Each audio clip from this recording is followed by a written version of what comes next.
Georgia was at UFC or UCF last year. She's from Cedar Rapids. Yeah, Cedar Rapids. They run that zone, so we're kind of familiar with them as we played them last year. So they run the same stuff there at Georgia. I don't know too much about Florida State. I know they have a really good freshman guard, and then obviously I don't know too much about Southeast Louisiana. But that'll be our focus, our total focus for the first game. And I think learning that you got to go one game at a time. We want to be playing for 3 more weeks, but the game in front of you has to have your sole focus, and I think understanding that is very important. What did you learn last year in the tournament?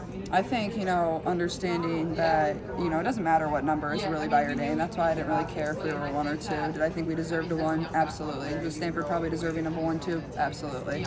But at the end of the day, it doesn't matter. If we want to get to the Final Four, we're going to have to go through a lot of really, really good teams.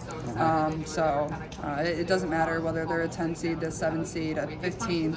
You got to come prepared every single night to play. What's this week been like for you guys? It's been good, and we've had a couple off days, so it's been nice to refresh. We've scrimmaged our practice boys, and I think just getting better at stuff we need to get better at. It's nice to have that time before the NCAA tournament to put in a few more things that people won't be prepared for, some new plays, some new things like that. But I think practices have been really, really good, really competitive.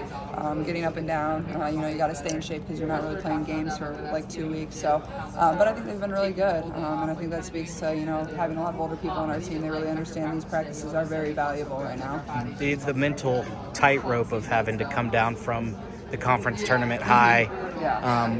When you kind of re-examine why last year happened, was there anything in that period that you maybe did differently this year, or was that just? I just feel like that's kind of a tough thing to be up there and then have to come all the way back down, and then absolutely. And I think that's definitely something we've always talked about. You got to turn the page. Whether even if when we beat Maryland in the semifinals, they're a really good team. Probably would have been on the 1 line if they beat us. But you got to flip the page and move on to the championship. And I think understanding even when we reach the Sweet 16, you can't really celebrate that too much. We want to reach the Elite 8. So there will be time to go back and celebrate all that after we reach our goal. But I think understanding you can't get too high or too low about things that happen. And obviously the Creighton loss, I think that definitely puts a little fire inside of you, and understanding you need to show up every single night. And I think also our team understands even if things aren't going our way, there's still ways to win the basketball game. Even if we're not making shots, our defense has improved.